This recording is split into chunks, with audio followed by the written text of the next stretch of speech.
अशा पद्धतीने. नाव की सपोज जर काय calculated XU, if your calculated XU if it is more than XU limit, जर हा मोर येत असेल so that time it is over reinforce section. हा कोणता सेक्शन झाला? Over reinforce section. आणि ओव्हर रेनफोर्स सेक्शन मध्ये आपण मोमेंट ऑफ रेजिस्टन्स कसं कॅल्क्युलेट करतो रे? In case of moment of over reinforce section, moment of resistance MU only from compression side, only from compression side, आणि XU न वापरता XU limit 0.36 FCK XU limit. जरी XU मोठा असेल actual तरी आपल्याला काय यूज करायचं आहे? XU limit into B multiply by D minus 0.42 XU limit. ठीक आहे. So only from compression side. So अशा पद्धतीने जर का आपल्याला क्वेश्चन विचारला find out the moment of resistance आणि ह्या व्हॅल्यू दिल्यात, B D दिलाय, ओव्हरऑल डेप, या सगळ्या गोष्टी दिल्यात, तर सुरुवातीला C आणि T कम्पेअर करून XU कॅल्क्युलेट करा. नंतर XU लिमिटिंग कॅल्क्युलेट करा, depends upon the grade of steel. दोघांना कंपॅरिझन करून आपण मग कोणत्या टाईपचा तो सेक्शन आहे तर त्या टाईपच्या सेक्शन सोबत आपण काय करू शकतो? मोमेंट ऑफ रेजिस्टन्स त्याचं कॅल्क्युलेट करू शकतो. येथे लक्षात तुम्हाला समजते मोमेंट ऑफ रेजिस्टन्स कशा पद्धतीने आपण कॅल्क्युलेट करायचं? एकदा मित्रांनो फक्त मला कमेंटमध्ये सांगा, समजतंय का तुम्हाला?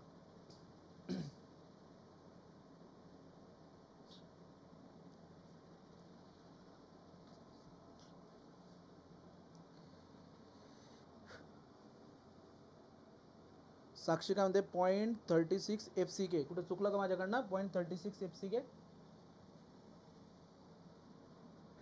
Into B. XU पण असतो, XU इंटू B.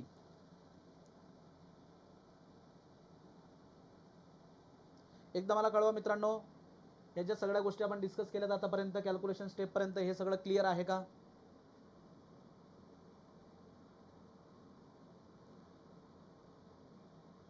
सो हे झाले types of the beam based on the failure criteria, balance section, under section आणि over reinforce section. Under reinforce आणि over reinforce section. Yes sir. Critical neutral axis. Pavan म्हणतो critical neutral axis म्हणजे काय? Neutral axis for the balance section. जो balance सेक्शनचा neutral axis आहे XU limit, त्यालाच critical neutral axis म्हणतात. शाबास. असे प्रश्न विचारत राहा. क्रिटिकल न्यूट्रल ॲक्सिस म्हणजे काय? Neutral axis required for the balance section, म्हणजे XU लिमिटलाच काय म्हणतात? क्रिटिकल ॲक्सिस, जो की मॅक्झिमम असतो, त्याच्या पलीकडे आपण जात नाही. म्हणून ओव्हर रेनफोर्स सेक्शनमध्ये जरी कॅल्क्युलेटेड व्हॅल्यू जास्त आली तरी आपण त्याला लिमिट करून टाकतो maximum critical value.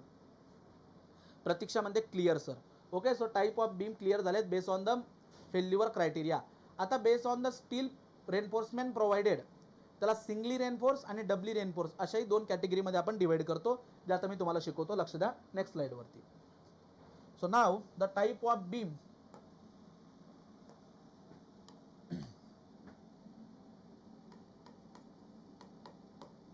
types of beam.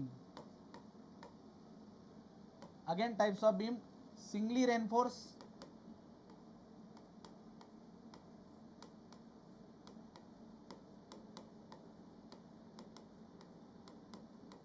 singly reinforced beam, singly reinforced beam आणि डबली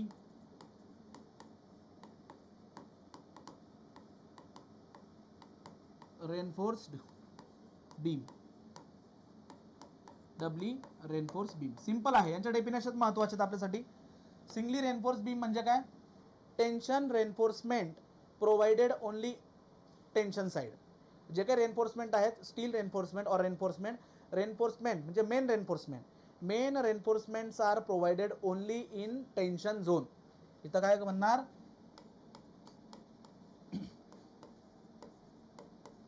main reinforcement provided in tension zone only. So only tension zone मध्ये, ज्या झोन मध्ये टेन्शन येणार आहे त्या झोन मध्ये फक्त आपण काय प्रोव्हाइड करतो? Main reinforcement. That type of beam is called singly reinforce section. ठीक आहे. और singly reinforce beam. Tension zone मध्ये फक्त स्टील रेनफोर्समेंट, मेन रेनफोर्समेंट आपण प्रोव्हाइड करतोय. डबली म्हणजे काय? मेन रेनफोर्समेंट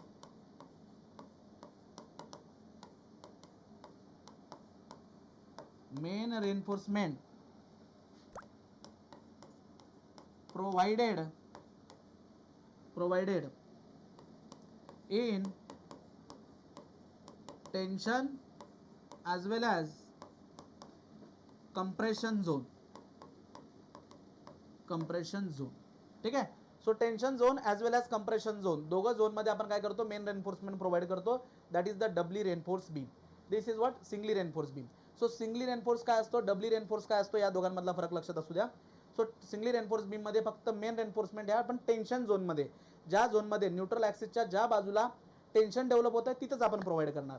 बट या केसमध्ये आपण काय करतो डबली रेन्फोर्समध्ये, की आपण कंप्रेशन साईडला सुद्धा प्रोव्हाइड करत असतो. मग हे कधी प्रोव्हाइड करायची गरज पडते आपल्याला, बऱ्याचदा काय होतं, स्ट्रेस रिव्हर्सल होतात जास्त करून कंटिन्युअस बीम मध्ये. आता कंटिन्युअस बीम जर का बघितलं मित्रांनो, बघा हा कंटिन्युअस बीम आहे सपोज. तर कंटिन्युअस बीम मध्ये हा जो पार्ट आहे इंटरमिडिएट सपोर्टचा पार्ट आहे, इथं निगेटिव्ह मोमेंट तयार होते.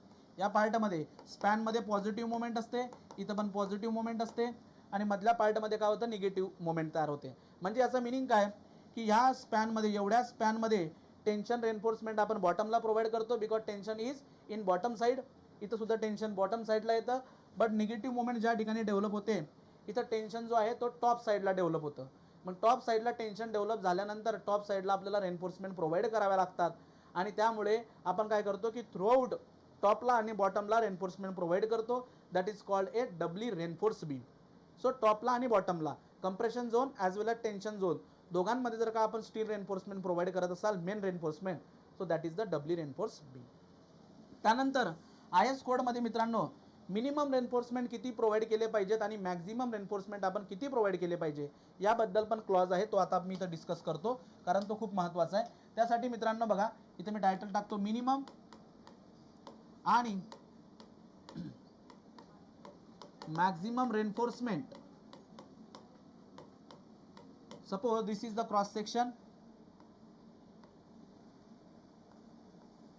Okay, neutral axis,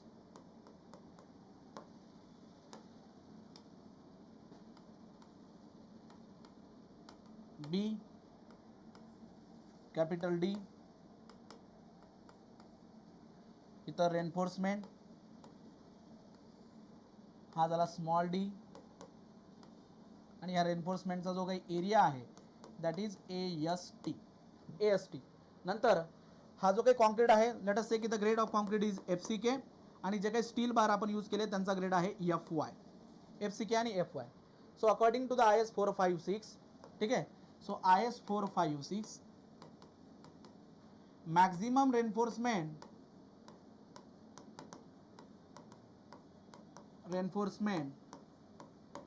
so maximum reinforcement should not be greater than चा मीनिंग काय होतो, less than or equal to 4%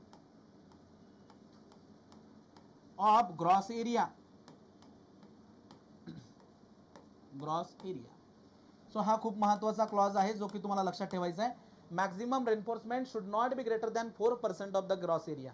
म्हणजे काय, मी आता असं लिहितो बघा, इकडे लक्ष द्या. AST म्हणजे रेन्फोर्समेंटचा area, maximum should not be greater than म्हणजे काय, less than or equal to 4% of the gross area. तर ग्रॉस एरिया म्हणजे काय, टोटल एरिया म्हणजे B into capital D, total area, gross area. Effective area काय असतो, B इंटू इफेक्टिव्ह डेप्थ. यालाच आणखी असं लिहिलं जातं 4% म्हणजेच काय बघा आता, AST maximum reinforcement provided in a beam less than वर इक्वल टू 0.4% म्हणजे काय, 0.004. ठीक आहे, सॉरी 0.4 B इंटू D, अशाही पद्धतीने हा विचारला जात असतो, maximum reinforcement in a beam. त्यानंतर सेकंड क्लॉज आहे मिनिमम रेन्फोर्समेंट किती प्रोव्हाइड केले पाहिजेत. So minimum reinforcement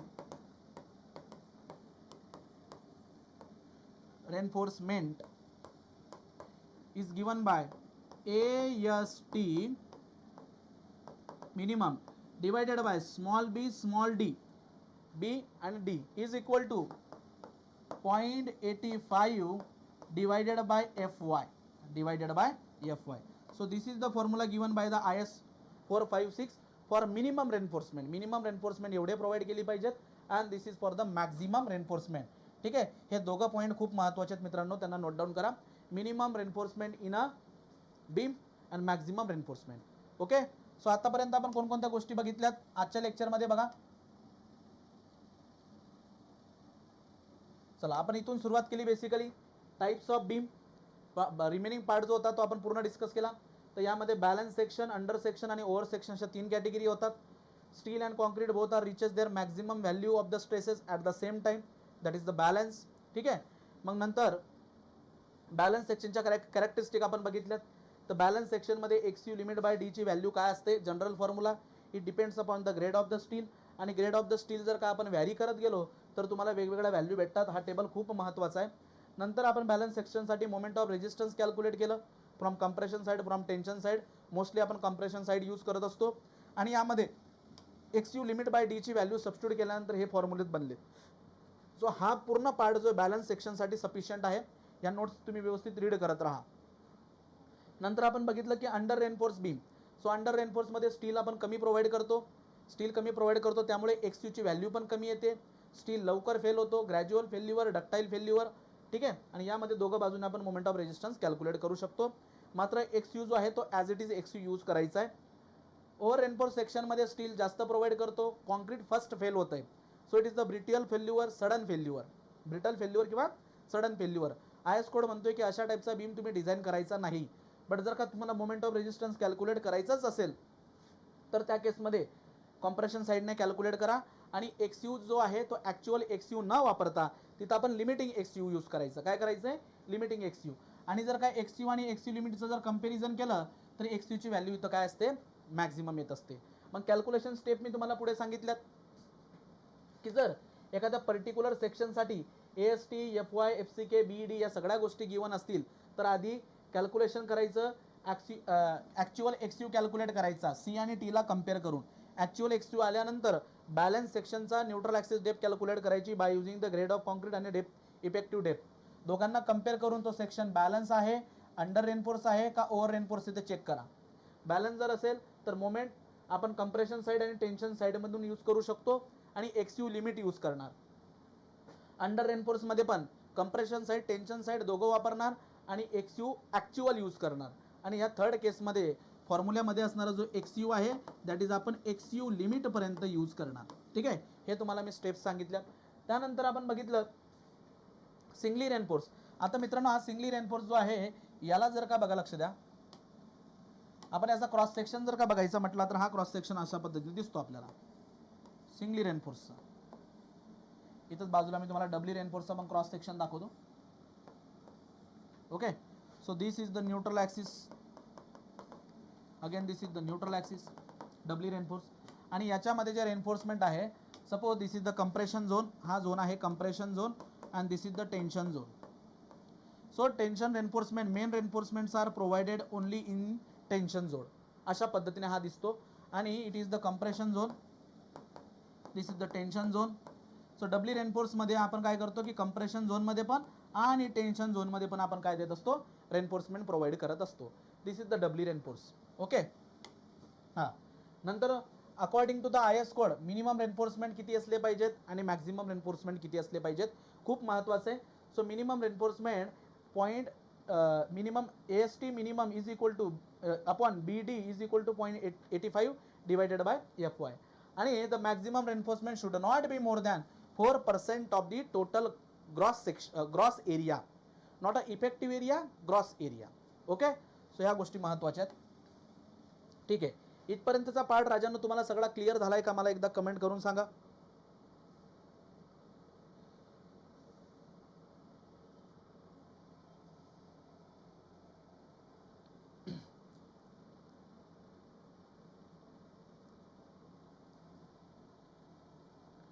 yes sir, Priyanka म्हणते yes sir, Saurabh yes sir.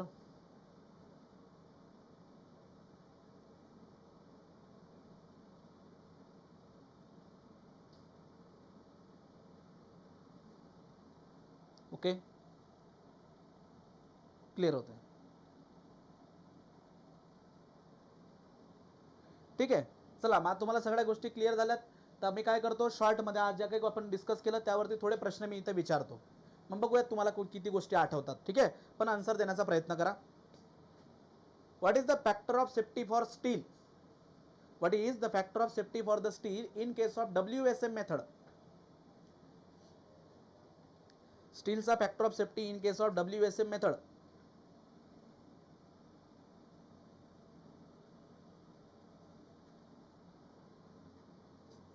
Priyanka म्हणते 1.78 बरोबर good. What is the factor of safety for concrete in limit state method factor of safety for concrete in limit state method Pavan राजा 1.78 असतो. Priyanka wrong.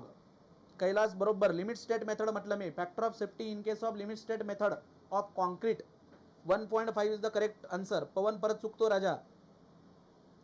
What is the factor of safety for steel in case of limit state method स्टीलचा factor of safety limit state method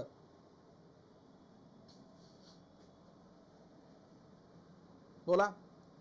yes Zaheer 1.15 good 1.15.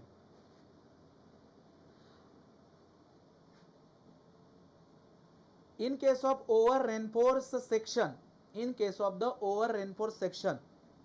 which type of failure is occurred over reinforced section ductile failure or brittle failure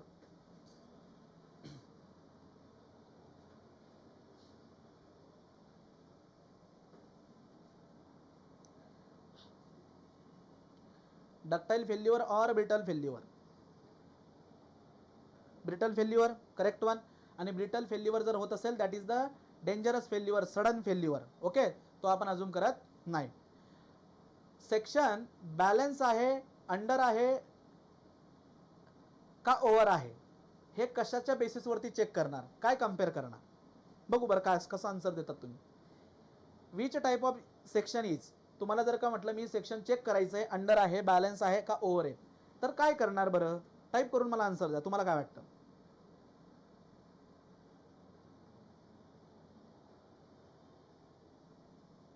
एक्सयू limit आणि एक्सयू compare करणार शाबाश. एक्सयू आणि एक्सयू limit काय करायचं आहे compare करायचं आहे. ते कम्पेअर झाल्यानंतर मग आपण डिसाईड करू शकतो की अंडर आहे ओव्हर आहे का बॅलन्स आहे. एक्सयू जो आहे ऍक्च्युअल एक्सयू तो कसा कॅल्क्युलेट करणार how to calculate the actual x u. शाबाश सौरभ बरोबर depth of neutral axis yes yes. X u आणि एक्सयू बरोबर पण मी काय म्हणतोय एक्सयू कसा कॅल्क्युलेट करणार how to calculate the X U. T U and C U correct T U and C U किंवा सी आणि टी सी आणि टी जे आहेत दोघं कम्पेअर करून आपण काय करू शकतो कंप्रेशन फोर्स आणि टेन्शन फोर्स दोघं कम्पेअर करून आपण एक्सयू कॅल्क्युलेट करू शकतो. सो आय होप तुम्हाला हा सगळा पार्ट जो आहे आजचा तो तुम्हाला समजला असेल. मित्रांनो आता बीमचा जवळजवळ 90% पार्ट जो आहे कारण आपल्याला टाईमचं लिमिटेशन आहे. टाईमचं लिमिटेशन असल्यामुळे मी त्याला शॉर्टमध्ये आणि महत्त्वाचं कसं सांगता येईल तुम्हाला त्यावरती ह्या गोष्टी आपण डिस्कस करतोय. आता रिमेनिंग आहे फ्लेंज बीम. तर फ्लेंज बीम असतो काय तो कसा डिझाईन करायचा त्याचा आपण शॉर्टमध्ये ओव्हरव्ह्यू बघूया उद्याच्या लेक्चरमध्ये. नंतर स्लॅब पण आपण उद्या कंप्लीट करणार आहोत. सो स्लॅब डिझाईन जे आहे ते आपण बघणार. आतापर्यंत मेथड ऑफ डिझाईन ज्यामध्ये WSM ultimate load method limited method आपण बघितल्यात. नंतर बीम स्टार्ट केला बीमचा जवळजवळ बराचसा पार्ट आपला संपलाय. फ्लेंज बीम राहिलाय तो उद्या बघूया आणि स्लॅबचा पोर्शन सुद्धा आपण उद्या डिस्कस करणार आहोत. ओके तुम्हाला काही अडचणी वगैरे जर असल्यात तर तुम्ही मला कॉन्टॅक्ट करू शकतात. त्यासाठी मित्रांनो मी इथं कॉन्टॅक्ट नंबर माझा लिहून देतो